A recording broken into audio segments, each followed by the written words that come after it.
Boa noite, está no ar o ICL Notícias, segunda edição desta quinta-feira, dia 27 de abril de 2023. Confira agora os destaques do programa de hoje. Circo dos horrores. Senador bolsonarista tenta entregar feto de plástico para o ministro Silvio Almeida e houve lição de civilidade. Heloísa Vilela estava lá. Isso aqui não é o que condiz com a minha maneira de ver a política. Vai começar a batalha. Governistas e oposição armam seus times para a CPI do golpe.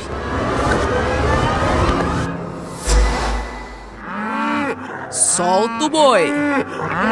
Ex-presidente Jair Bolsonaro planeja voltar aos palanques em festa do agronegócio. Veja com a socióloga Carol Lourenço. E mais, a análise do mercado financeiro com Débora Maganha e tem ainda a participação de Mili Lacombe, a opinião de César Calejon e Guga Noblar sobre os principais temas do dia. Defender uma mulher é ouvi-la.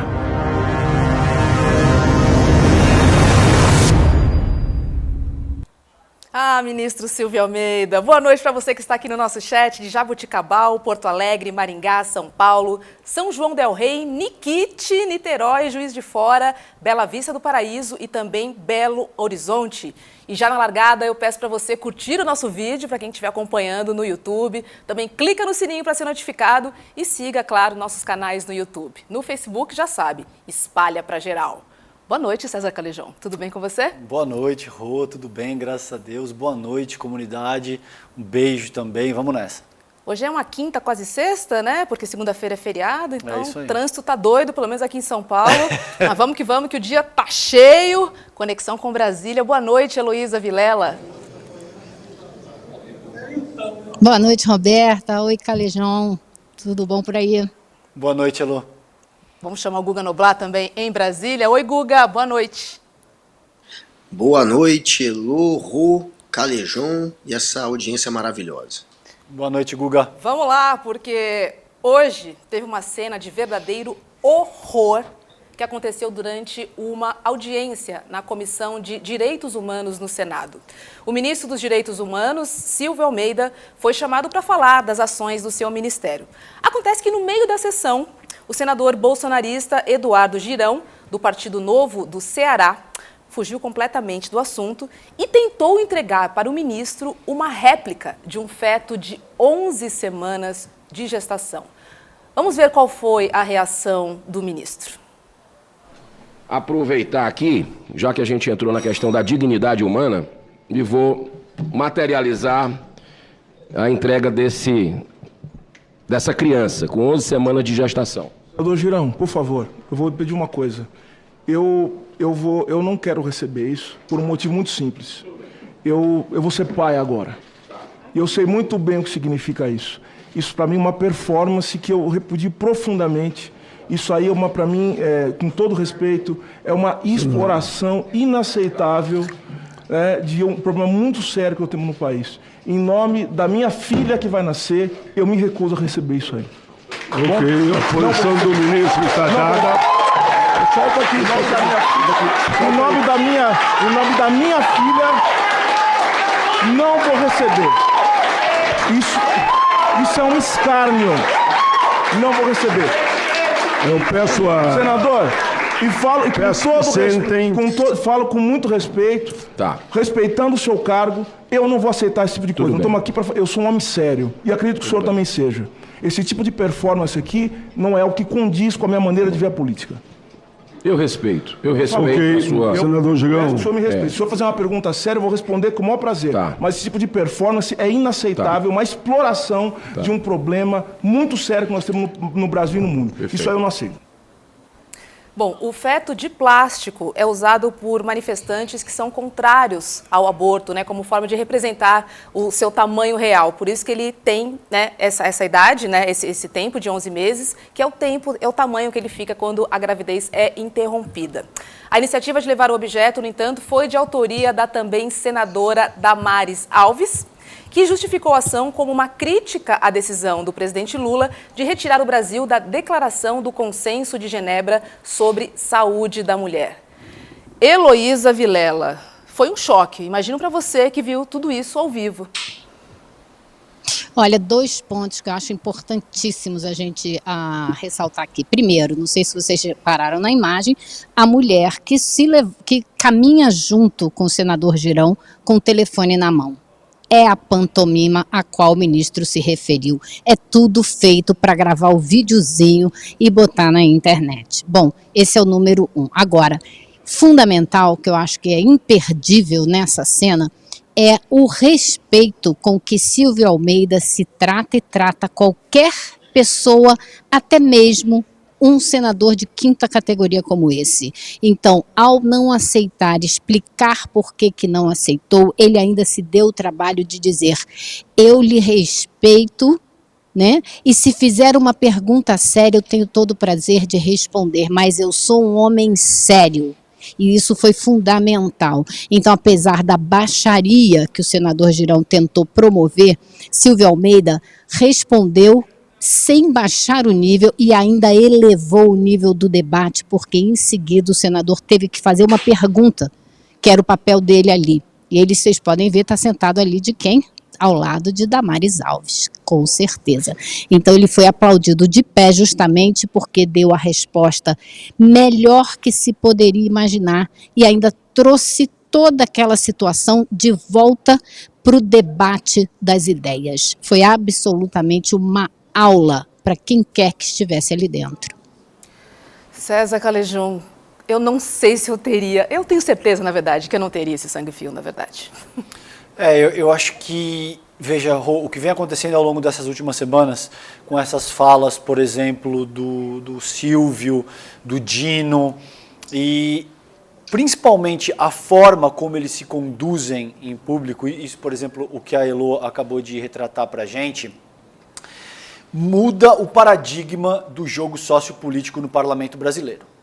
Eu estou inclinado a acreditar nisso. Por quê? Porque a extrema-direita passa a ser confrontada com um nível de propriedade, de conhecimento, de classe, de eloquência, que ela simplesmente, Rô, não tem resposta para enfrentar. Não está acostumada, né, Calejão? Não está acostumada, não tem resposta. Então é quase como você enfrentar um adversário para o qual você não consegue, você não tem alternativa, você não consegue decifrar o enigma que a atuação daquela pessoa caracteriza e te traz.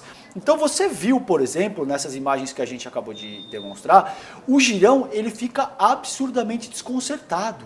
Ele propõe uma determinada dinâmica, a partir do momento em que o Silvio se articula e se conduz da maneira que ele o faz, o Girão fica absolutamente desconcertado. Ele começa a dizer, não, tudo bem, eu lhe respeito, eu entendo. Ele não tem nenhuma outra alternativa que não seja concordar que é um despropósito, que isso não faz o menor sentido e que o parlamento não é lugar para esse tipo de molecagem.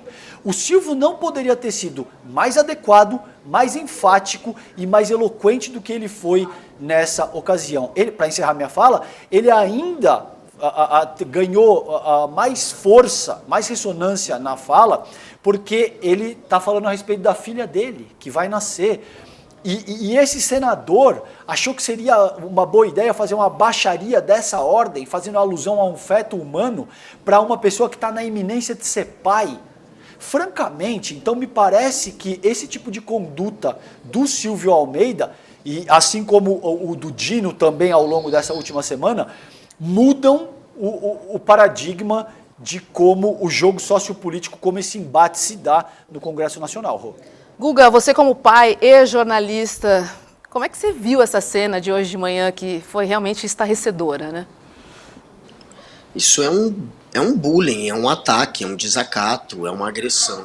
E a gente presenciar, a gente assistir um senador fazer isso ali dentro do Senado, contra um ministro, simplesmente por ter uma inclinação política diferente da dele, na intenção de desvirtuar um debate tão importante, né?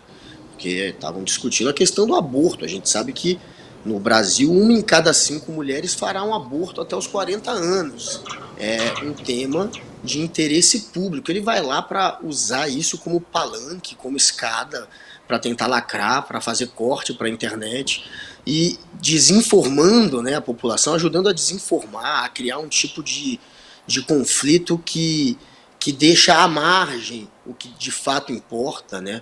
E acaba indo para um lado mais de comportamento. Então, é muito baixo a gente assistir isso. É lamentável a gente assistir isso. E, de fato, como falou o Calejón, a reação desses que estão indo ali, o Silvio de Almeida, o Flávio Dino, não só eles, dentro do Congresso está virando agora cena comum. Aconteceu com o Eduardo Bolsonaro ontem também, né, com a Fernanda do PSOL respondendo a ele, a Melchiona.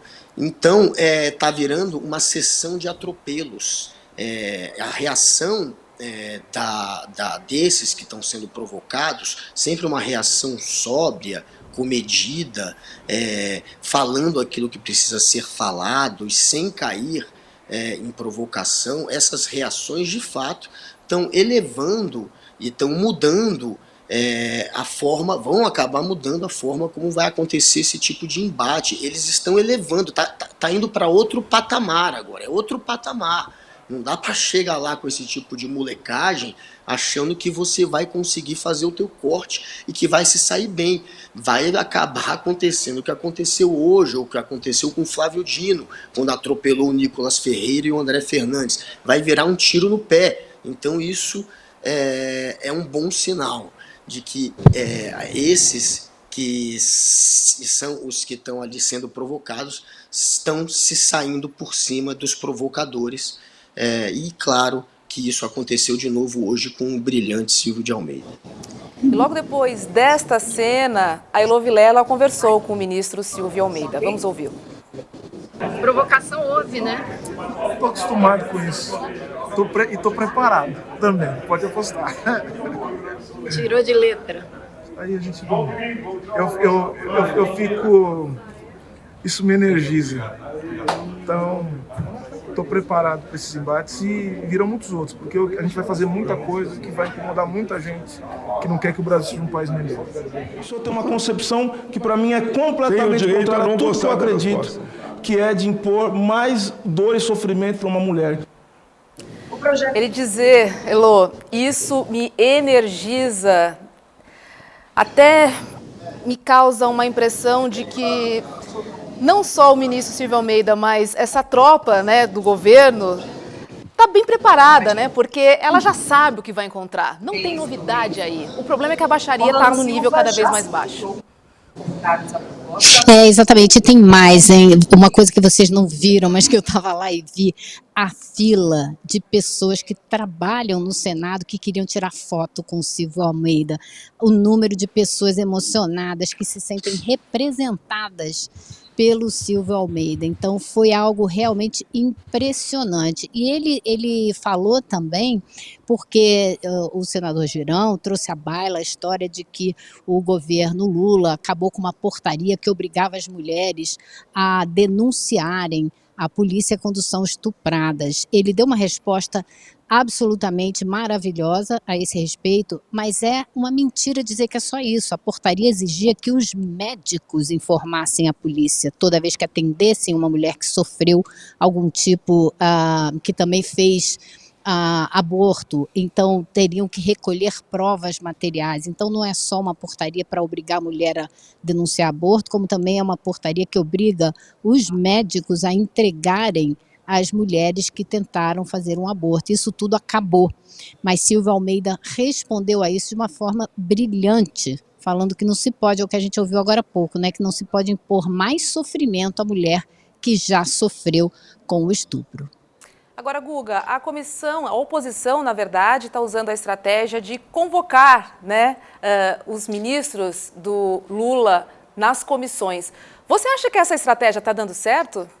Já foi um show de Flávio Dino, um show de Silvio Almeida.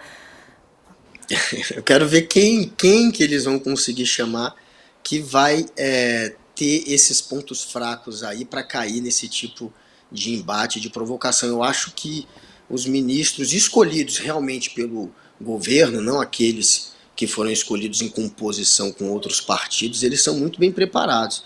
Eu não consigo, estou pensando aqui por alto e não consigo vislumbrar nenhum assim que eu acho que que vá se sair mal numa comissão dessa.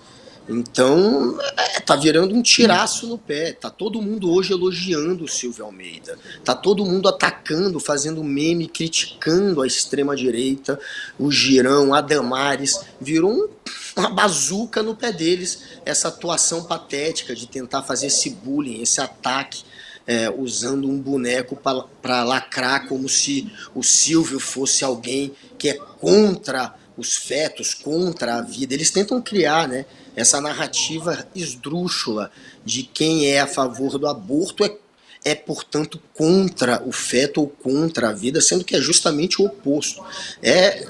Eles tentam usar de um tipo de teatro, né, para tentar passar esse tipo de mensagem, e levaram hoje esse atropelo. Inclusive a Janja, a esposa do Lula, vocês sabem quem é a Janja, ela fez, né, um comentário na internet surfando em cima disso e debochando, né? Falou: você é um gigante, Silvio Almeida. Eles são um nada, a mais fiel representação da mediocridade. Sinta meu abraço fraterno. E é exatamente isso. Eles são um nada, são medíocres, são tacanhos. E o que o Girão fez, como falou o Silvio, foi um escárnio. Mas acabou virando um tiro no pé, eles merecem. E veja, tem uma questão central aí, Rô, a meu ver, pelo menos. Não quer dizer que a esquerda e esses parlamentares não possam usar o deboche. Não quer dizer. Quer dizer que o prato principal tem que ser substância, tem que ser propriedade, tem que ser eloquência. E você pode usar um temperinho de deboche. Agora, o que a extrema-direita se acostumou a fazer é ter o prato inteiro de deboche e não ter propriedade, não ter eloquência, não ter absolutamente nada. Entende? Essa é a mudança paradigmática que está em curso e que a gente está presenciando ao longo dessa semana. Você deixa de ter a política institucional sendo conduzida com base em deboche, em afronte, em todo tipo de impropério, que sobretudo era estimulado pelo presidente da República, para ter um novo governo que prima pela competência, que prima pela propriedade, que pode ter todos os tipos de defeito, mas tem quadros sérios, como Flávio Dino, como Silvio Almeida, e tem uma diferença brutal, Rô, entre intelectualismo e intelectualidade. Intelectualismo é essa forma eloquente de falar que não tem muita substância por trás daquilo que propõe. Intelectualidade, ao contrário, significa que você entende muito bem as peculiaridades de cada situação e é capaz de atingir os teus resultados atuando da maneira mais adequada possível. É o que você viu o Silvio Almeida fazer hoje, é o que você viu o Dino fazer nessa ocasião. Quando você tem intelectuais de fato, que podem eventualmente se tornar agressivos, que podem eventualmente utilizar o deboche, se esse for o caso, a reação que você tem do teu adversário é essa cena que você vê aí do senador Girão. Você fica absolutamente desconcertado e não sabe o que fazer em seguida. É isso que você viu esse bolsonarista passar essa vergonha hoje. Agora, Elô, este foi o segundo depoimento, né, do ministro Silvio Almeida este mês no Congresso. O primeiro foi na Comissão de Segurança. Você acha que a oposição está usando o ministro Silvio Almeida como alvo ou eles devem mirar num próximo ministro do presidente Lula? Não, eu acho que toda vez que há uma sessão, seja na Câmara, seja no Senado, eles tentam fazer isso com quem for o representante do governo. Agora, eu acho que, acima de tudo, Silvio Almeida, sem dizer com todas as letras, mas com o seu comportamento, ele disse ao Girão: é melhor o senhor se respeitar para me respeitar para se respeitar também. Na medida que você me desrespeita, você está desrespeitando a você, ao seu mandato, a essa casa. Isso foi tudo dito em um gesto, em uma frase. E o Girão, vou usar uma expressão mais popular, botou o rabo entre as pernas e voltou para o lugarzinho dele. E é isso que esses representantes preparados do governo estão fazendo. E como disse Elô, a oposição insistiu bastante neste ponto hoje, durante a sessão, sobre o aborto. O senador Girão perguntou por que não obrigar que a mulher estuprada denuncie o estuprador à polícia. A Elô também gravou essa resposta, vamos ver. Para mim, defender uma mulher é ouvi-la. É olhar para ela e perguntar para ela o que ela quer fazer e como ela quer lidar com as coisas. Se a gente ouvisse o que as mulheres têm a dizer, senador, talvez elas não passassem pelas situações de violência que elas passam cotidianamente. Então vamos pensar em fazer política para ouvir as mulheres primeiro do que impor mais obrigações para elas? Eu acho que isso é uma coisa importante que a gente tem que fazer nos próximos tempos. Elô, por que a extrema-direita insiste tanto nesse tema, hein? O aborto, direitos humanos, a falta no caso, né? Porque tem que controlar a mulher, o corpo da mulher, a vontade da mulher, né?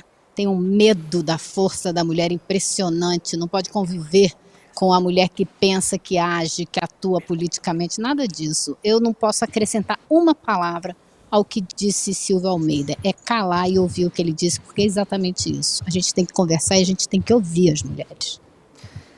Calejão, vou perguntar para você então, por que não obrigar que a mulher estuprada denuncie o estuprador à polícia? Eu tenho uma resposta, mas você também tem.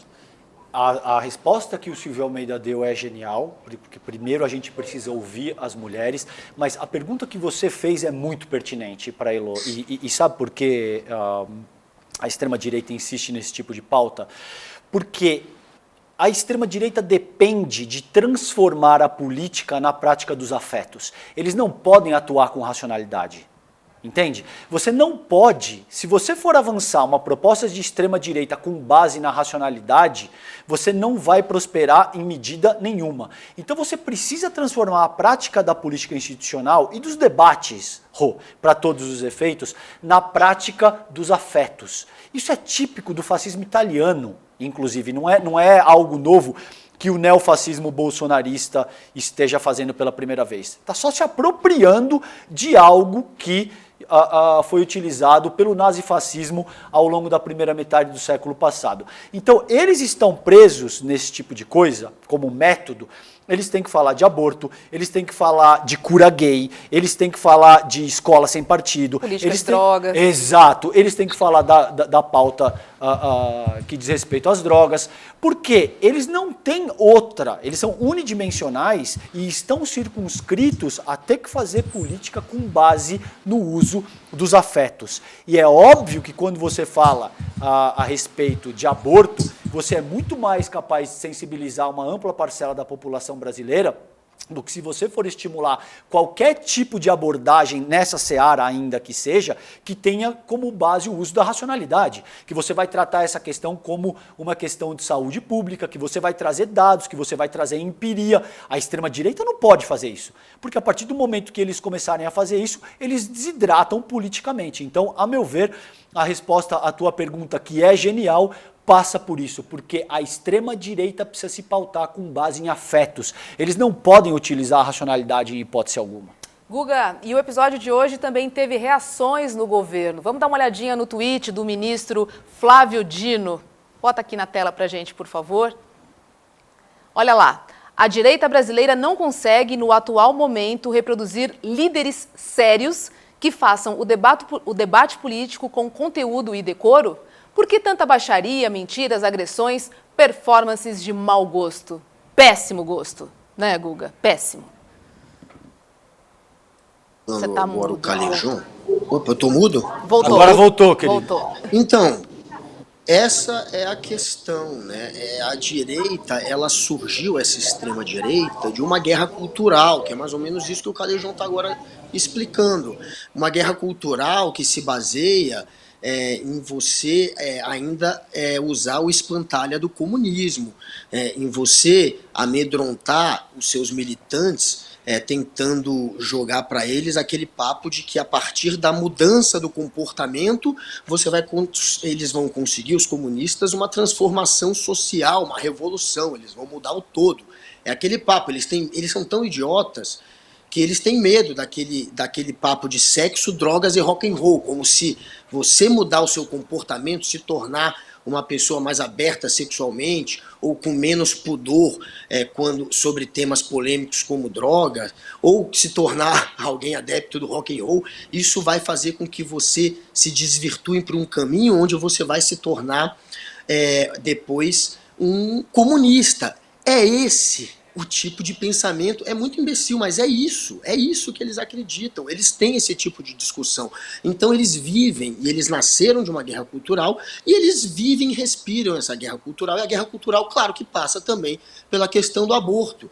Então eles usam essa questão do aborto para continuar alimentando esse discurso que infla essa militância medíocre deles, de pessoas que ainda têm medo do comunismo e que acham que você tem que seguir aquele modelo mais conservador, de você ir para uma igreja, de você seguir uma religião, enfim, de você seguir a religião deles, no caso, né, as religiões cristãs, e de você, assim, portanto, se manter num estilo de vida que não vai te desvirtuar para virar um comunista um dia. É esse o pensamento imbecil dessas pessoas, é essa guerra cultural que eles travam, é daí que eles vieram e é por isso que eles permanecerão alimentando esse tipo de embate. E aí vem essa crítica do Flávio Dino.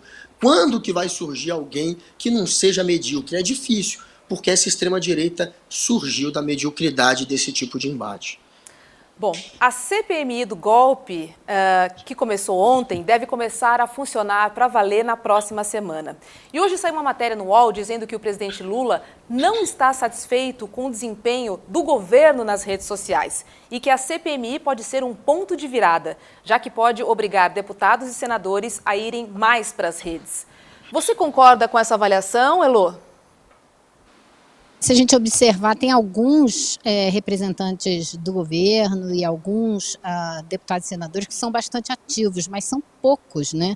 Se a gente olhar, os bolsonaristas vivem, nasceram e se criaram nas redes, então é natural que eles estejam mais presentes. A gente vê a presidente do PT, a Gleisi Hoffmann, a gente vê Randolph Rodrigues, que não é do PT, mas é líder do governo, no Congresso. A gente vê até o deputado que, agora eu esqueci o nome dele, que está fazendo a PL das fake news, né? Orlando Silva. Orlando, exatamente, Orlando Silva, obrigada. Ele também tem dado notícias pelo Twitter, mas são poucos comparado com os bolsonaristas, e acho que o presidente Lula tem razão, essa batalha também tem que ser enfrentada, é preciso entrar de cabeça também e disputar esse espaço. E deixa eu te colocar um ponto, Rô, que eu acho importante nessa discussão. Por que a extrema-direita tem uma certa vantagem sobre o campo progressista nas redes sociais? Porque eles não têm nenhum tipo de limite ético. Então eles podem explorar todo tipo de miséria humana, todo tipo de condição adversa, todo tipo de coisas que são... que se você está no campo progressista, você não pode explorar homofobia, misoginia. Você não pode ser misântropo se você está no campo progressista. A partir do momento que você fizer isso, automaticamente você já não está mais no campo progressista. Se você luta por progresso de fato, você precisa estar circunscrito a uma série de valores que vão nortear, vão organizar a tua conduta. Você não pode fazer esse tipo de coisa, por exemplo, que é um ato transfóbico. Você não pode colocar uma peruca e atacar transgêneros porque você quer lacrar na rede social e ganhar seguidores. Se você está na extrema direita, você não está circunscrito a limite nenhum. Você pode usar peruca, você pode usar simulacro de feto, você pode usar homofobia, racismo, misoginia, todo tipo de composição que explora a miséria humana para ganhar seguidores, para vender cursos e para fazer tudo isso que a gente sabe que a extrema-direita faz muito bem. No campo progressista, a gente precisa atuar circunscrito por uma série de valores que sejam capazes de compelir o próprio desenvolvimento da nação. Que, em última análise, esse é o nosso objetivo, entende? Então eu acho que o Lula faz muito bem em demandar que exista um engajamento muito mais amplo do que o campo progressista tem sido capaz de promover até agora, mas existe essa questão que a própria esquerda e o campo progressista precisa ser capaz de superar, porque a direita não tem nenhum limite e isso acaba oferecendo uma vantagem natural para eles. Ainda sobre a CPMI... Eu acrescentaria um pontinho aí, se me permite. Eles mentem um bocado e por isso eles estão morrendo de medo da PL da fake news. E a gente sabe que mentira se propaga muito mais rápido na internet. Os algoritmos Cientificamente. adoram. Essa é a vantagem, Cientificamente gente. comprovado. Essa é uma isso. das vantagens às quais eu, por exemplo, eu me refiro. Porque se você vai trabalhar com mentiras de forma deliberada, não quer dizer que as pessoas não errem, que elas não cometam erros. Isso é outra coisa. O que eu estou dizendo aqui é trabalhar com mentira de forma deliberada. Se você vai fazer isso, você automaticamente já não está mais no campo progressista. E a extrema-direita tem o menor problema com isso. Eles fazem isso de uma maneira absolutamente reiterada e não tem nenhum parâmetro que paute a atuação deles nesse sentido.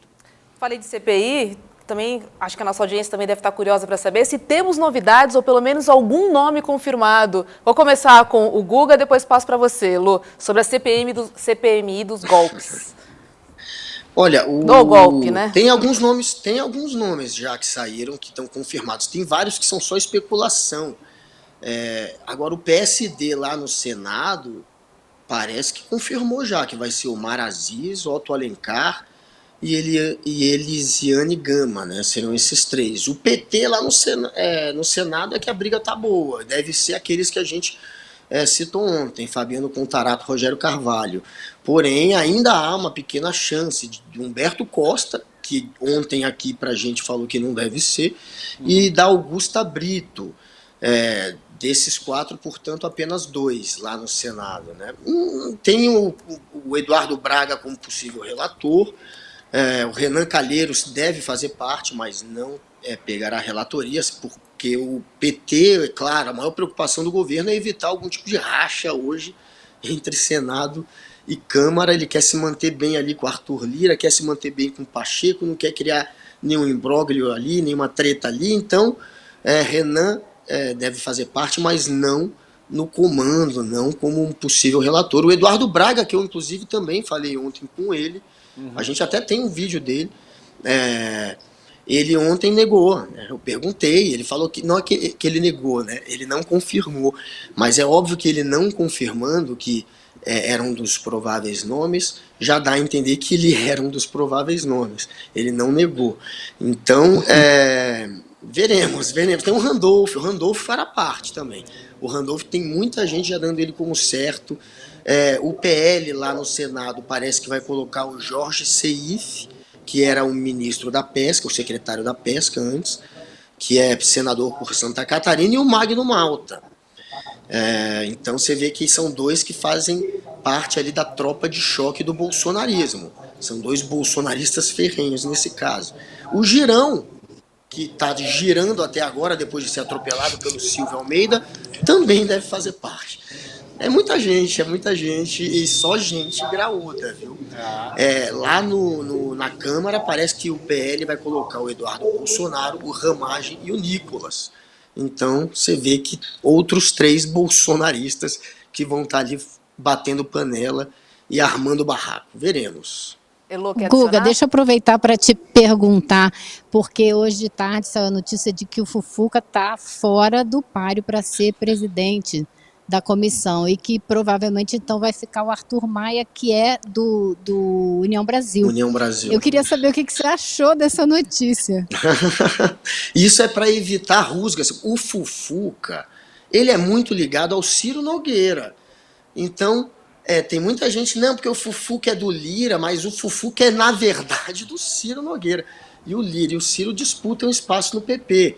Então, o Fufuca não agradava tanto assim, mas de fato muita gente achou que ia ser o Fufuca e agora estão dando como certo que é o Arthur Maia, que é alguém ali que é mais neutrão, né? O Fufuca também tem uma ligação com o Flávio Dino. Dizem que ele é mais chegado ao Flávio Dino e isso poderia criar algum embaraço também. Então o Fufuca acabou descartado, não totalmente, porque é outro nome que deve fazer parte da CPMI, porém não mais como presidente. O presidente é bem provável que será o Arthur Maia, da União Brasil, da Bahia, enfim, que é um político que inimigo do PT lá, né? Então, inimigo do PT.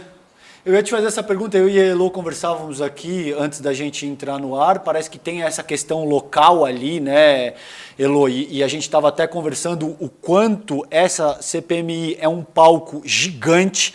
A gente tem diversos nomes que participaram da CPI, por exemplo, da Covid e que ganharam uma exposição nacional após esse evento. O que te parece? Você acha que essas rusgas locais talvez possam significar um empecilho para o governo na própria figura do Arthur Maia?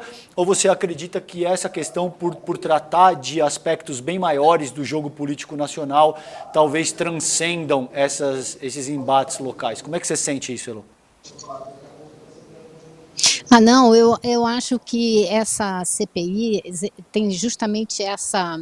Eu acho que esses embates locais ficam muito em segundo plano, porque existe um jogo de poder muito grande para ver quem vai sair mais forte dessa CPI, e não só como legenda, mas individualmente. É como você falou, a CPI da Covid revelou pessoas para o Brasil que não eram assim tão conhecidas, né? A gente pode falar do Contarato, a gente pode falar do próprio Randolph, que não tinha a expressão nacional que passou a ter, a Elisiane vai voltar agora, a própria ministra Tebet, ela não tinha a expressão toda que ela passou a ter depois da CPI da Covid. Então os políticos todos sabem que é uma oportunidade de ouro e por isso a negociação é tão complicada para definir esses nomes, né? Perfeito. Tá certo. Elô Vilela, obrigada, dia cheio, boa noite para você, bom descanso e até amanhã. Até amanhã, pessoal. Até amanhã, Elô. Obrigado. E é o seguinte, o ex-presidente Jair Bolsonaro deve voltar para o discurso público, para o palanque, pegar o microfone. Deixa eu chamar Ana Carolina Lourenço, socióloga, para conversar com a gente sobre este tema. Boa noite, Carol. Gostei do look. Boa noite, Roberta. Obrigada. Vamos lá, vamos falar agora do ex-presidente Jair Bolsonaro, que vai participar do primeiro evento público desde que deixou o governo. O ex-presidente vai participar na próxima segunda-feira da abertura da AgriShow, tradicional feira agro, realizada em Ribeirão Preto, no interior de São Paulo. Detalhe, por causa da presença do ex-presidente Bolsonaro, os organizadores do evento desconvidaram o ministro da Agricultura, que iria participar da feira e, inclusive, anunciar a ampliação das linhas de crédito para o setor. Ana Carolina, por que você acha que o agronegócio prefere receber um ex-presidente investigado em 16 inquéritos, correndo o risco de ser inelegível, a um ministro com a caneta na mão e que, teoricamente, poderia fazer algo na prática pelo agronegócio? Acho que tem algumas razões, né? Talvez menos práticas, mas inegavelmente de posicionamento e de discurso. Bolsonaro não escolheu de maneira casual, né, iniciar a sua agenda pública desde que voltou, né, dos Estados Unidos nesse espaço. É um espaço que ele é muito confortável, que ele tem dívidas né, para pagar e muitas dívidas para receber também, né? Então é um espaço que se espera declarações da moda do Jair Bolsonaro, bombásticas, que vão dominar parte da agenda na próxima semana, numa semana que tem tudo para ser uma semana aonde decisiva, né, da instalação da CPMI e que vai ser inaugurada numa segunda-feira, que é um dia de menos movimento, né, em Brasília, com muita projeção da fala do Bolsonaro sobre temas que agradam diretamente a base de Jair Bolsonaro, né? A visão, né, de Bolsonaro sobre a economia, em especial o setor agrário, é um ponto consensual para a sua base. Carol, então, deixa eu ler uma notícia, desculpa te interromper, que acabou de chegar e é a seguinte: o general Marcos Antônio Amaro dos Santos será o novo ministro-chefe do GSI, que é o Gabinete de Segurança Institucional. A escolha de Amaro foi confirmada pelo presidente Lula em reunião com ministros nesta quinta-feira, ou seja, hoje, no Palácio da Alvorada. Com o anúncio, Lula põe fim a uma queda de braço no governo sobre a configuração do GSI e mantém a estrutura formada por militares. Essa é a notícia que acaba de chegar do Estadão. A gente já tinha falado do Amaro aqui e, de fato, ele foi confirmado, Calejão. Vamos ver agora o que isso significa. Eu, honestamente, não conhecia o general Amaro. Vem à baila agora que ele era a pessoa que cuidava, né, Noblar? Não sei se você tem informação sobre isso, mas que parece que cuidava dos trâmites ali do governo Dilma, quando a Dilma foi grampeada pelos americanos, naquele episódio em que o Obama se desculpa, diz que ia investigar e depois... Eu conversei com a Dilma Rousseff a respeito disso, eu fiz uma entrevista, eu tive uma conversa de mais ou menos uns 40 minutos por telefone com ela, para o meu primeiro livro.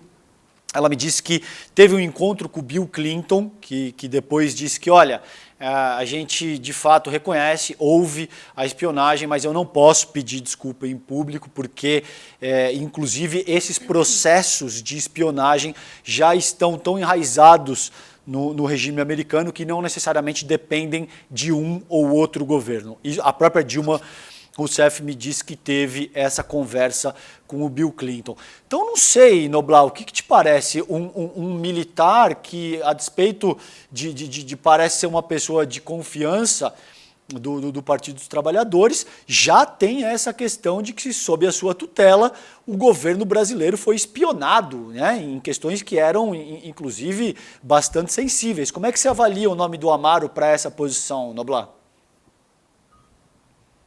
Fez a segurança da Dilma, depois ele ficou ali por 5 anos, né? Ele ficou por 5 anos junto à Dilma, no governo Dilma. Ele era chamado de sombra da Dilma. De fato, ele tem essa falha que você fala, é só uma falha, né? Foi o pior momento, talvez, ali da segurança da Dilma. O pior momento foi esse da espionagem, onde houve enfim, hoje o GSI não foi capaz de monitorar isso de uma maneira que pudesse preveni-la do que estava acontecendo. Claro que isso é péssimo. O que pesa a favor dele é que, de fato, ele tem a confiança do PT e ele chegou a ser cotado para virar o comandante do Exército, ainda durante o governo Bolsonaro, porém, exatamente pela ligação com o PT, o Bolsonaro escolheu o Paulo Sérgio.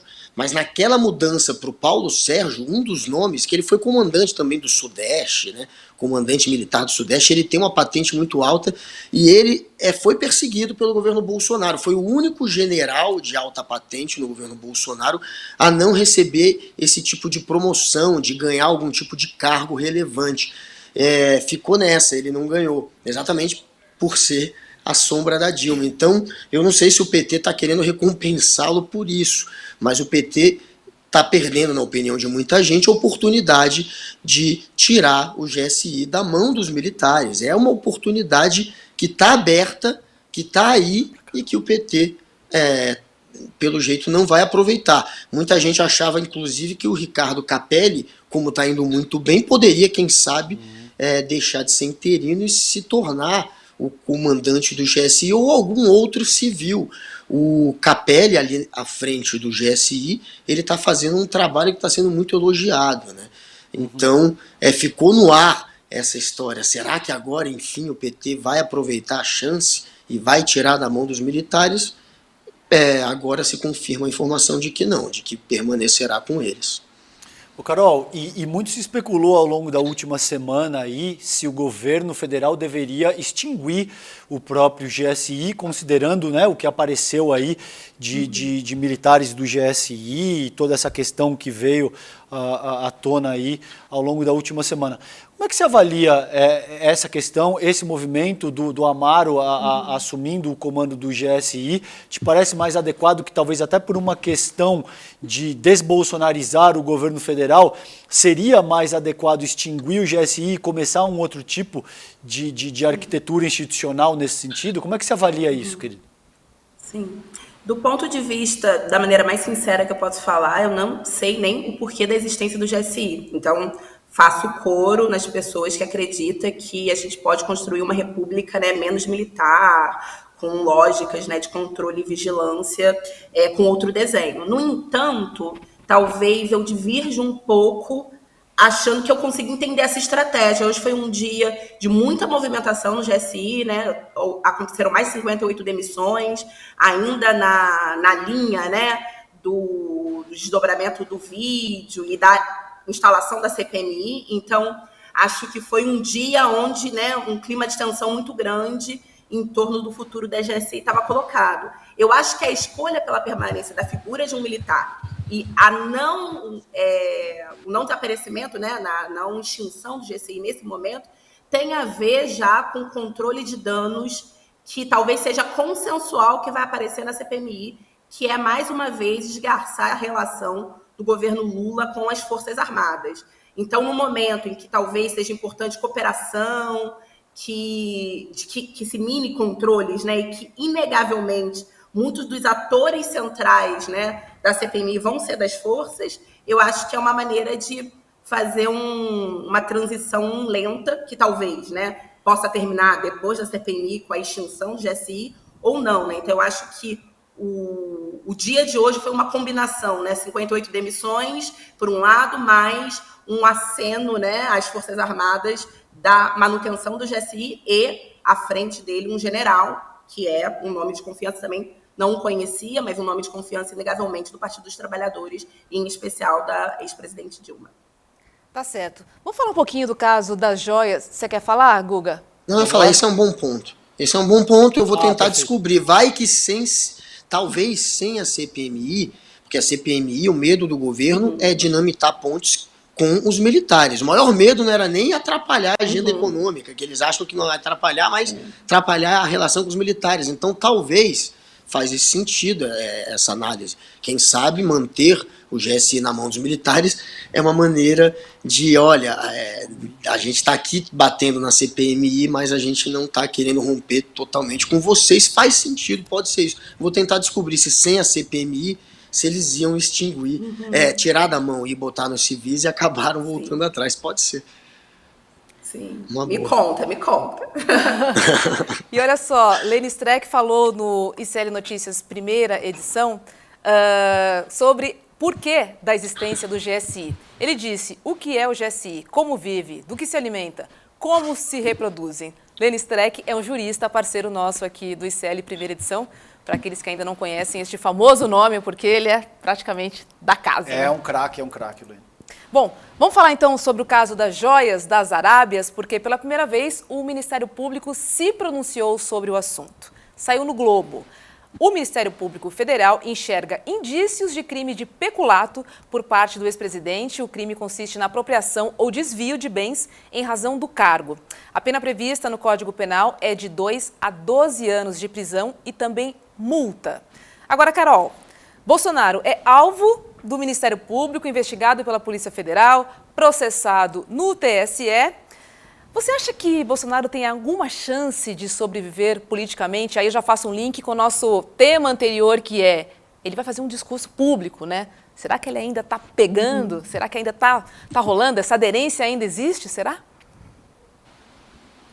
Eu acho que, então, né, três dimensões distintas do Bolsonaro, né? Uma que tem a ver com o 8 de janeiro, que eu acho que ele está criando uma estratégia de ser blindado pelos filhos, né? Então, tem uma série de possibilidades. Eu acho que está muito em aberto. Eu sou do grupo que acha que a CPMI ela tem tudo para favorecer a oposição, por vários motivos, como ponto de partida, mas vamos ver. A fala dele num espaço muito confortável, muito familiar, desenhado para ele como vai ser, né, a experiência de segunda-feira, acho que vai ser um lugar para ele ganhar aspas, vídeos e mobilizar sua base. Esse tema da joia segue sendo um tema que o Bolsonaro e família tentam se afastar e não conseguem. As respostas que vão sendo dadas permanecem insuficientes. Depois da declaração dele e da liberação do relatório, né, existe a possibilidade que a Michelle seja chamada e seria uma perda política muito grande, porque a Michelle ainda está mais blindada nessa história. E os argumentos sempre são muito frágeis, né? A Michelle dizendo que o que eu tenho a ver com isso? Eu soube que mandaram para o palácio, mas são joias masculinas. Assim, ainda uma ideia de que achar que parte do povo brasileiro acredita que presentes milionários são presentes, né? Eu acho que é isso. Presente é chocolate, flores, né? São coisas sem grande valor. Então, eu acho que esse é um momento delicado e esse é um ponto que o Bolsonaro tenta se afastar e ele quer que isso caia em esquecimento, na verdade. Mas, ao que tudo indica, isso vai ter um grande avanço ainda no sistema de justiça, né? Eu acho, Rô, tem um ponto que eu acho central e que a gente precisa explorar aqui. Veja, o Bolsonaro cometeu múltiplos crimes, tá? Não se engane, ele cometeu múltiplos crimes. Ele cometeu crime de epidemia durante a crise da Covid-19. Ele cometeu crime de genocídio contra o povo Yanomami. Ele cometeu crime contra a democracia brasileira, principalmente considerando aquela postagem, mas por todo o conjunto da obra do que ele fez durante os 4 anos. Agora, a despeito disso, essa questão das joias, ela é extremamente sensível. Por quê? Porque ela é mais facilmente caracterizada.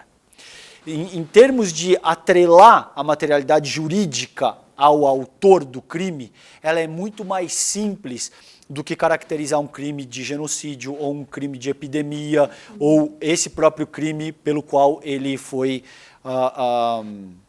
convocado a prestar depoimento ontem na Polícia Federal. Nesse caso, existem vídeos, existem pessoas que estão dispostas a eventualmente falar para não assumir a culpa de forma isolada, como, por exemplo, o Anderson Torres tem feito no caso do dia 8 de janeiro. Você tem recibo de que um pacote foi recebido no Alvorada, que é a residência oficial do presidente da República. Você tem vídeos, enfim, existe todo um conjunto que oferece um cenário muito mais complicado para o Jair Bolsonaro. Então eu tenho certeza que ele está muito assustado com isso. Ele está muito assustado com a possibilidade de ser imputado com o crime, de ser acusado de peculato, porque peculato é um crime mais leve do que genocídio, Rô, mas ainda assim é extremamente grave, que é se apropriar da coisa pública de forma ilícita. E isso pode te render cadeia de 2 a 12 anos de prisão. Então, pela primeira vez, ele está olhando não só para a seara eleitoral, na qual ele pode se tornar inelegível, mas ele possivelmente está olhando para um processo de persecução na seara criminal também. E isso o assusta muito porque ele morre de medo da cadeia. Então, é aí que a coisa pega no que diz respeito à questão das joias. Pois é. Carol, obrigada. Boa noite para você. Até semana que vem aqui no ICL, segunda edição. Um beijo. Boa noite. Tchau, tchau. Um beijo, Carol. Obrigado, Carol. Tem algum corintiano aqui? Você é corintiano? Eu sou corintiano. Guga, é corintiano? São Paulo aqui, São Paulino. Beleza, aqui é Parmeira, mas eu vou chamar a Mili Lacombe para participar dessa nossa conversa, porque, assim, estamos rindo, mas o assunto é muito sério. Muito sério. Porque depois de muita pressão, o técnico Cuca pediu para sair. Cuca foi condenado por estupro coletivo em 1987 contra uma menina de 13 anos na Suíça. Mili, como é que você enxerga esse episódio? Eu acompanhei você pelas redes sociais ativamente falando sobre esse assunto, do qual eu compartilho de todo o seu pensamento e ainda fico abismada de ver na televisão e de ouvir jogadores e ex-jogadores de futebol defendendo o Cuca, que não aproveitou a oportunidade de se redimir. Ele tem esposa, ele tem filha, limparia um pouquinho a barra em casa, né? Mas nem isso. Boa noite. Ai, Roberta, Guga, Calejão, meus queridos. Nossa, Calejão, que bom saber que você é corintiano. Muito legal. Tá, mas Guga também, minha família inteira é São Paulina, então é isso. Palmeirenses, assim, os grandes amores são palmeirenses, gente, então a gente está em casa. Eu queria começar dizendo o seguinte sobre essa história tão triste, né? Assim, o que a gente tem de fato sobre essa história? O Cuca confessou que ele estava no mesmo ambiente enquanto uma criança, como ele disse, né, praticou ato sexual com vulnerável, praticava-se ato sexual com vulnerável, né? Ato sexual com uma menina de 13 anos coagida, essa foi a pena, né, que tinha sido coagida. No Brasil isso chama estupro, tá? Então, quando o Cuca foi se apresentar ao Corinthians, ele confessou que ele estava no mesmo ambiente. Essa é a possibilidade mais branda para esse caso. Basta, não basta, gente? Não basta? Totalmente. Saber que o treinador contratado do Corinthians estava no mesmo ambiente enquanto uma criança era estuprada e nada fez? Já é suficiente. Para mim basta, mas não basta. Então tivemos que ir atrás de mais coisas, né? E aí chegamos a outras provas, falaram com o advogado da vítima, o advogado falou que encontraram esperma do Cuca no corpo da criança. Assim, não precisaríamos dessa morbidez toda, tá? Mas tivemos que ir até lá. E que a criança, na época, reconheceu sim o Cuca como um dos abusadores, porque ele alegava que ele não tinha sido reconhecido. Então, para mim, isso assim, acabou, mas não acabou. Porque casos de violência sexual, eles nunca acabam, nunca nenhuma prova basta. Há sempre dúvidas. Hoje, no Sport TV, no programa Redação Sport TV, conduzido pelo meu amigo André Rizek, eu vi um rapaz à mesa, um dos que estavam lá para comentar, dizendo o seguinte, gente, hoje, o rapaz falou o seguinte, são duas versões, né, gente? A do Cuca e a da menina. Meu Deus. A despeito de todas as provas materiais, né, Mili, que você acabou de salientar, que loucura. É uma loucura, porque assim, com essa simples frase, você planta a dúvida. Que não basta nenhuma prova. E aí, como se não bastasse, o Corinthians, o clube do respeito às minas, o clube das lutas sociais, ter contratado alguém que se recusa, porque também vamos falar o seguinte, gente, não é que a gente está querendo que o Cuca pague eternamente por um erro, uma falha, um crime cometido quando ele tinha 23, 24 anos. Ele poderia muito bem chegar e falar alguma coisa do tipo, gente, assim, eu tinha 24 anos, é uma das coisas que eu mais me envergonho da minha vida, eu tenho uma relação com Nossa Senhora e é com ela que eu falo as coisas sobre o meu perdão, sobre o que eu quero fazer, eu vou pedir para o Corinthians fazer um treinamento sobre machismo, misoginia, eu vou me envolver nessas causas. Ele não falou nada parecido, ele disse sim, eu não devo desculpas a ninguém, eu nada fiz. Mesmo depois de confessar que ele estava lá no ambiente. Meu Deus. Então é tudo uma loucura nesse caso. E aí, só para completar, porque pareceria que isso bastaria para ser a maior vergonha da história do Corinthians, mas não foi isso a maior vergonha da história do Corinthians. Porque ontem, depois da classificação contra o Remo, os jogadores foram abraçar o Cuca para dizer o seguinte, nós estamos com você. É um abraço que haverá teses sobre esse abraço. É o time do Corinthians indo dizer a alguém condenado por envolvimento em estupro de uma criança de 13 anos, nós estamos com você. Se eles estão com o Cuca, então eles não estão com nenhuma torcedora. Então eles não estão com nenhuma mulher. Então eles não estão conscientes do que acontece com as mulheres no mundo, todos os dias. É, para mim, como torcedora do Corinthians, o ponto mais baixo da história do clube. E é, para mim, como amante de futebol, um dos pontos mais baixos, vulgares e tristes da história do futebol brasileiro. Pesado, né, Calejão? E a gente vê esse pacto de masculinidade sobre assuntos que são intocáveis, por mais que sejam crimes, verdadeiros crimes, né? Porque a gente viu em campo, a gente vê ex-jogadores em grandes canais de televisão defendendo, inclusive falando futebol é futebol, vida pessoal é vida pessoal. Ora! É uma loucura completa. É um sinal do nosso tempo. E esse corporativismo que existe ao qual você se refere é, em ampla medida, talvez, o principal fator que proporciona esse tipo de impunidade e que estimula que essas pessoas continuem agindo dessa maneira. Evidentemente, se existem todas essas provas que Mili acabou de salientar para a gente, você teve uma menina que foi estuprada, que pensa em suicídio até hoje, que sofre de depressão, que carrega as chagas desse crime e dessa agressão por décadas. Será que esses jogadores não têm filhas, cara? Mãe, todos nasceram de uma exato. mãe. Será que você não tem uma única mulher que você ama na vida e que você consegue de alguma forma se colocar na pele dessa pessoa que na ocasião era uma criança? E você acolhe e você ampara uma pessoa que teve o próprio sêmen, perdão em ter que repetir isso, mas que tem o próprio sêmen localizado enfim, vocês já entenderam ele foi condenado, não é uma suposição, ele foi condenado, exato. O que falta? Exato, então né? cabe... Ele só não cumpriu, ele só não cumpriu, mas ele foi condenado, não há dúvidas. Houve um devido processo legal, houve uma investigação, houve investigações forenses, houve testemunhos, o processo demorou mais de um ano. E ele não foi condenado à revelia, como ele gosta de dizer, porque ele fala revelia como se ele tivesse sido condenado protestando bravamente contra isso. Não, o Grêmio defendeu, houve uma defesa.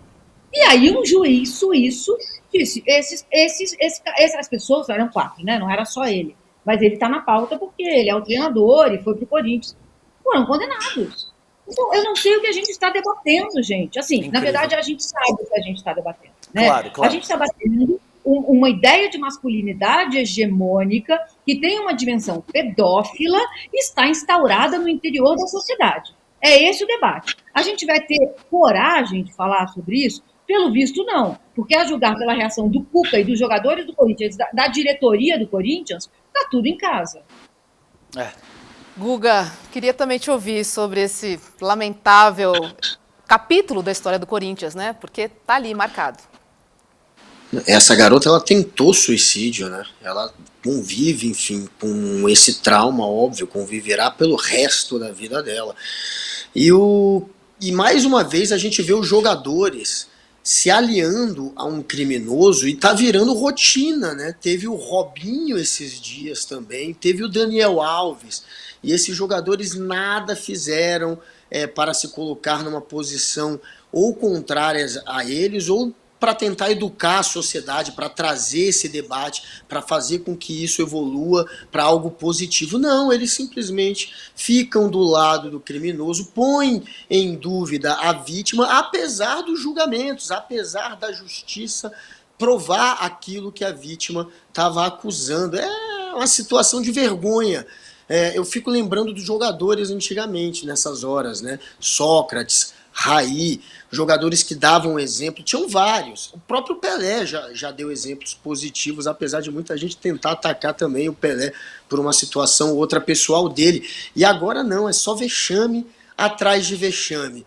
Quando não posam ao lado de um político fascista como Jair Bolsonaro, quando não fazem propaganda para esse tipo de político, estão ali acolhendo outros companheiros de trabalho, outros jogadores que estão em situações como essa, em situações de ser acusado de estupro, de ter participado de um estupro. Uma pessoa que é conivente com uma criança de 13 anos que está sendo estuprada, ele está participando daquilo também e tem o sêmen dele nela. Enfim, é horrível você imaginar essa situação que ela passou, e eu só sinto vergonha. Eu sinto cada vez mais vergonha desses que deveriam servir de exemplo, que são atletas, que são técnicos e que deveriam servir de exemplo, mas só trazem cada vez mais esse tipo de notícia e esse tipo de embaraço. Eu só sinto vergonha, escárnio e revolta quando eu vejo esse tipo de notícia. Infelizmente, é muito triste. Eu também, enquanto homem, eu preciso te dizer que eu lamento profundamente, que eu me sinto envergonhado, que é o tipo de coisa que, olha, é muito dolorosa, cara. Muito dolorosa. Gente, para quem sofreu, né? Isso nunca acaba. Mais uma coisa, porque assim, os argumentos usados para relativizar esse caso, muitos passam por, mas foi há muito tempo. Foi há muito tempo para quem? Foi há muito tempo para quem? Porque para as vítimas, para a gente, que todos nós... Assim, gente, só perguntem às mulheres da sua vida. Façam a seguinte... Tenham a coragem de fazer a seguinte pergunta. Com quantos anos você sofreu o seu primeiro abuso?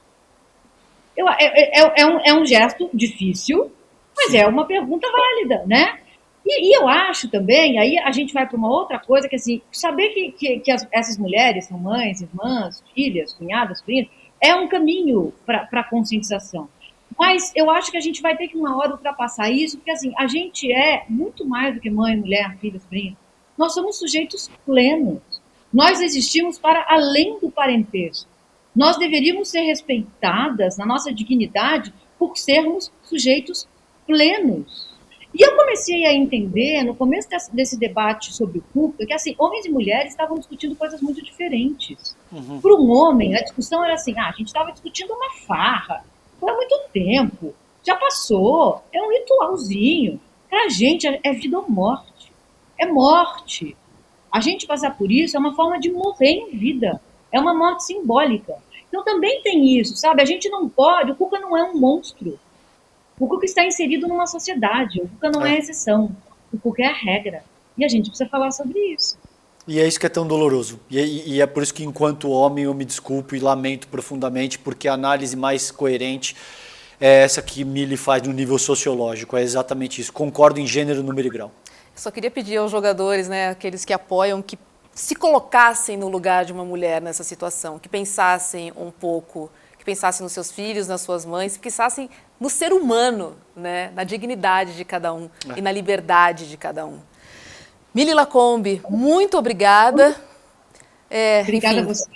Espero tê-la aqui de volta para a gente falar sobre temas mais alegres, mas de qualquer maneira, foi uma vitória. A gente não pode deixar de acrescentar isso. Foi uma vitória das mulheres. Isso é muito importante. Sim, Roberta, isso é muito importante você dizer, porque assim, eu acho que analisando o dia de hoje, falei com várias mulheres, é o dia mais triste da história das mulheres envolvidas com jornalismo esportivo. Para todas nós bateu assim. Mas a gente precisa projetar esse dia no tempo.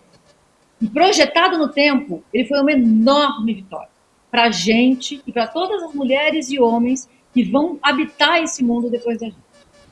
Tá certo. Mili Lacombe, querida, obrigada, um beijo e boa noite para você.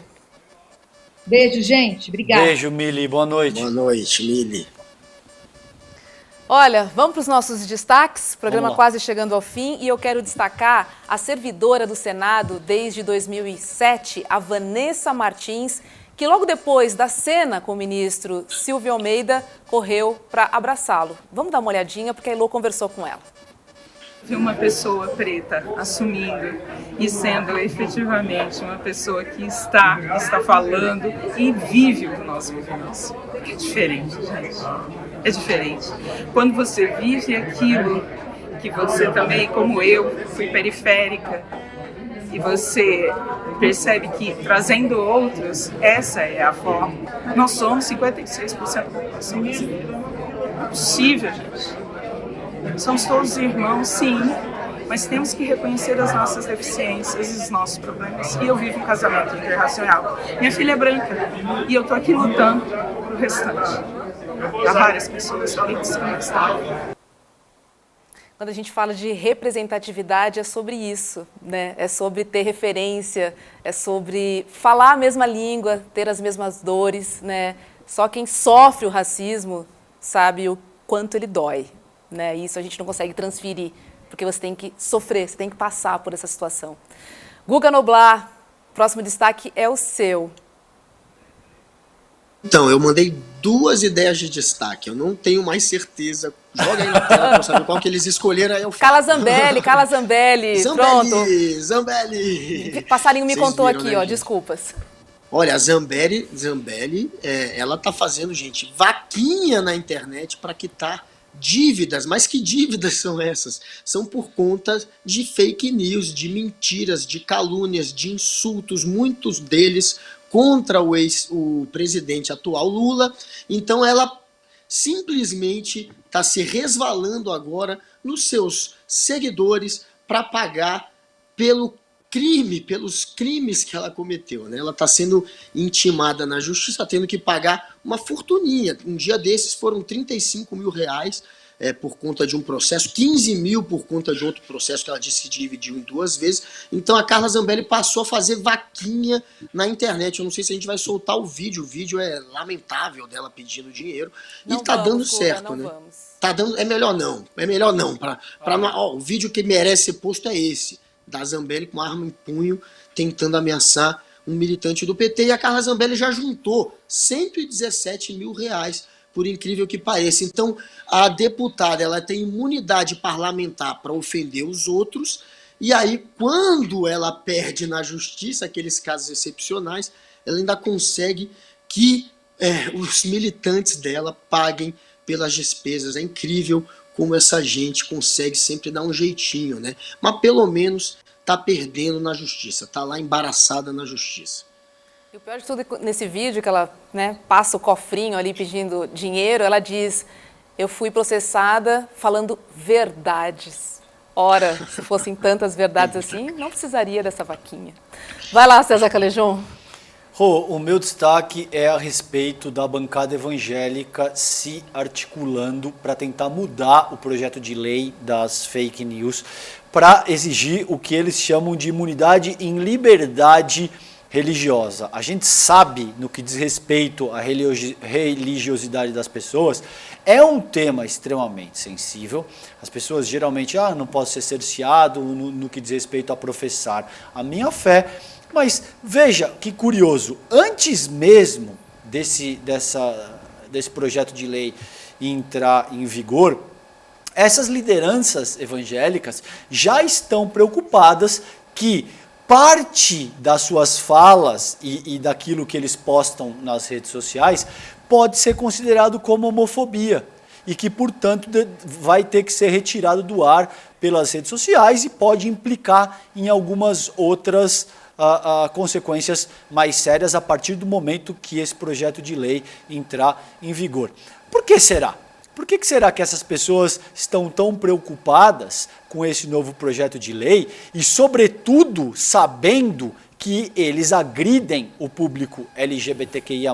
Se esse não fosse o caso, caros religiosos, os senhores e as senhoras não estariam preocupados com esse tipo de coisa.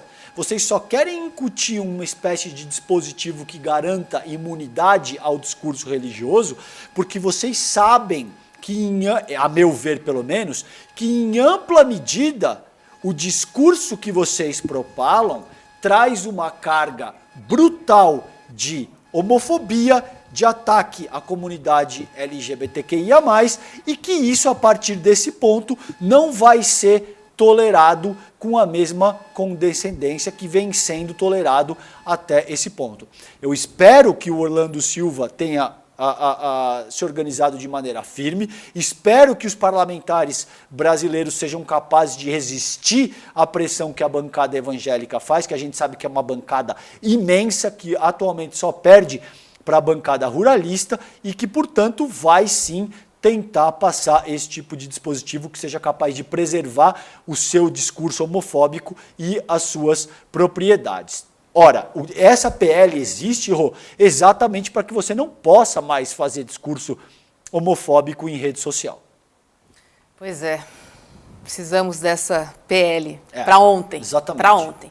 E uma última notícia é que a Caixa Econômica Federal fechou um acordo de 10 milhões com o Ministério Público do Trabalho do Distrito Federal para encerrar o processo movido contra o banco por tolerar assédio moral e sexual na instituição, atos supostamente praticados pelo ex-presidente da Caixa, Pedro Guimarães. Notícia que saiu aqui no UOL. Vamos dar uma olhadinha no fechamento do mercado financeiro? Antes, vou me despedir do Guga. Boa noite para você, Guga. Valeu, Calejão. Valeu, Rô. Valeu, Guga. Para chamar Débora Maganha. Vamos dar uma olhadinha no fechamento do mercado financeiro. Oi, Roberta. Oi, Calejão. Boa noite para todo mundo que está em casa nos assistindo. Hoje, finalmente, eu venho para trazer as notícias que a gente estava esperando. Isso porque o desempenho do mercado foi do jeito que a gente gosta, com as bolsas daqui de Nova York no positivo e o dólar caindo. O que a gente viu acontecer hoje foi o aumento do apetite pelo risco no exterior, já que as preocupações com o setor financeiro nos Estados Unidos diminuíram e os resultados das empresas de tecnologia surpreenderam por lá. Essa melhora trouxe fôlego para os mercados e aumentou o otimismo entre os investidores. A Nasdaq chegou a subir mais de 3% durante o dia, mas encerrou a sessão ainda com alta de 2,43%. Demorou, mas esse bom humor acabou chegando aqui de duas formas, como alta na nossa bolsa, que avançou 0,60% hoje, e queda do dólar, que encerrou o dia abaixo de R$ 5,00.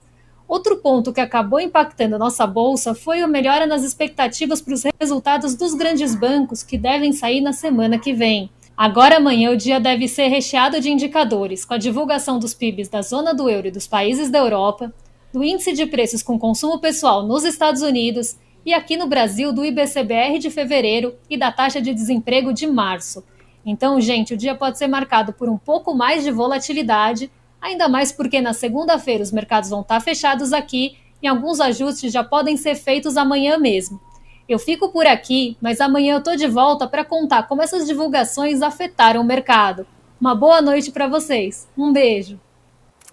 Obrigada, Débora. Só trazendo aqui que você pode acessar as análises da Débora e também do André Campedelli no icleconomia.com.br. Eu acesso bastante esse site. E você pode também votar no ICL no prêmio iBest para melhor influenciador de opinião. É só acessar esse link aqui, ó, que você já cai direto na página e aí é só votar. Lembrando que você pode fazer um voto por dia, então você pode votar um dia, depois você volta para votar no ICL, volta para votar no ICL de novo.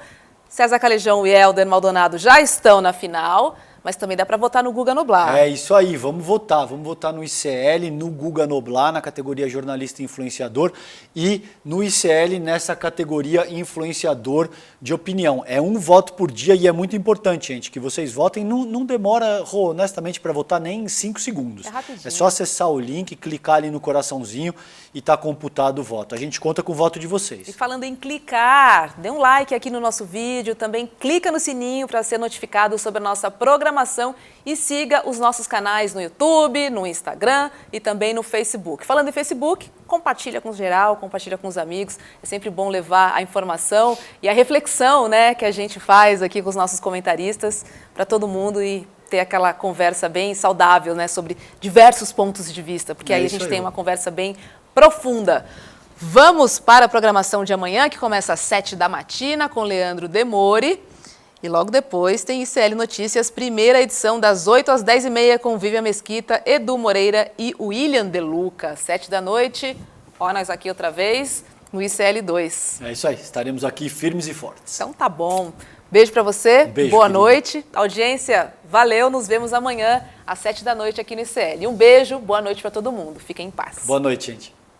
Ele é simplesmente o maior pensador negro da atualidade no planeta, considerado o sucessor de Martin Luther King. Foi um dos melhores alunos da história de Harvard e é professor emérito de Princeton, onde o Einstein ficou durante o seu período nos Estados Unidos. Os livros dele são traduzidos em dezenas de idiomas e vendem milhões de cópias. O Dr. Cornel West, considerado também como Brother West, vai dar uma aula histórica para o ICL no dia 4 de maio, às 8 horas da noite. A Revolução Possível, uma aula histórica com o maior pensador negro do planeta. Para você se inscrever, é só clicar no link aqui em cima ou aqui embaixo e gratuitamente participar. Uma aula para deixar todo mundo absolutamente impactado e com vontade de fazer um planeta melhor. Se inscreve lá, a gente se vê no dia 4.